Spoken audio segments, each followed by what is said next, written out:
আসসালামু আলাইকুম রহমতুল্লাহি ও বারাকাতুহু।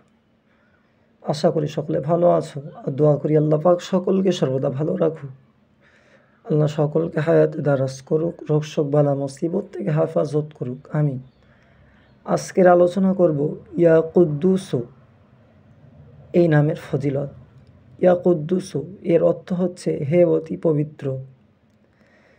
যে ব্যক্তি সন্তান গর্ভে ধারণের 3 দিন হতে প্রত্যেক দিন এই পবিত্র নাম 41 বার পাঠ করে দুধ অথবা পানিতে ফুঁক দিয়ে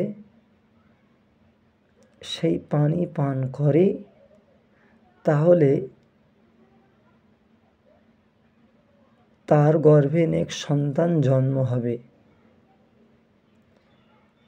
আমরা সকলে চেষ্টা করব এই নামটি আমল করার।